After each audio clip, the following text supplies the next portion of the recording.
நீங்களும் ஒரு எதிர்க்கட்சி தலைவர் முதலமைச்சராக இருந்திருக்கீங்க. இப்போ பிரச்சனைகள் எல்லாம் மூடிக்கொண்டு நமக்கு வேண்டியது என்ன? அந்த திட்டத்தை இங்கே அனுமதிக்க கூடாது என்பதுதான் நம்ம திட்டம். அதற்கு முதலமைச்சர் உங்களையும் சேர்த்துதான் நான் இருக்கிற வரையில் அதை வரவிட மாட்டேன் என்று ஒரு தரத்துக்கு 3 தரம் பிரகடனம் செய்கிற பொழுது நீங்கள் என்ன செய்திருக்க வேண்டும்? முதலமைச்சருடைய இந்த உறுதியை நம்பி நாங்கள் இந்த திட்டத்தை ஆதரிக்கிறோம் சொல்லியிருந்தால் அதுதான் பெருமையாக இருக்கும். அதான் பண்ண போறாங்க முதலமைச்சர் அவர்கள். மாண்புமிகு பேரவைத் தலைவர் அவர்களே, எதிர்க்கட்சி தலைவர் அவர்களை பொறுத்த வரைக்கும் அலட்சியப்படுத்தி ஏன் காலதாமதம் என்று ஒரு கேள்வி கேட்டிருக்கிறார். அவர்கள் பார்வையில் அது அப்படியே இருக்கலாம், அலட்சியமாக கூட இருக்கலாம், அல்லது நாங்கள் தவறிவிட்டோம் என்று கூட இருக்கலாம். ஆனால் எங்களுடைய பார்வையை நாங்கள் அலட்சியப்படுத்தல. அவ்வப்போது நாங்கள் இந்த பிரச்சனை சுட்டி காட்டியிருக்கிறோம், கடிதங்கள் எழுதியிருக்கிறோம். அதனால தான் திரும்ப திரும்ப சொல்லுகிறேன், எந்த காரணத்தை கொண்டோ தமிழ்நாட்டுக்குள்ள அவர்கள் போடக்கூடிய இந்த திட்டம் நிச்சயம் வரக்கூடிய வாய்ப்பே இருக்காது. அதை தடுத்து நிறுத்துவோம்.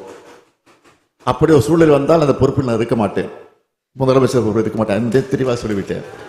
எனவே தயவு கூர்ந்து மீண்டும் மீண்டும் நான் கேட்டுக்கொள்கிறேன், எதிர்க்கட்சி தலைவரையும் சேர்த்து எதிர்க்கட்சியும் சேர்த்து நான் கேட்டுக்கொள்கிறேன்.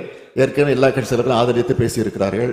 எனவே நீங்களும் அதை ஆதரித்து ஏகமனதாக நிறைவேற்றி தர வேண்டும் என்று உங்களுடைய சபாநாயகர் மூலமாக உங்களை நான் பணிவோடு கேட்டு. சட்டத்தில் என்ன திருத்தம் இருக்குன்னு கேட்டீங்கன்னா, ஏலம் எடுக்கிற அதிகாரம் ஒன்றிய அரசுக்கு மட்டுமே உள்ளது.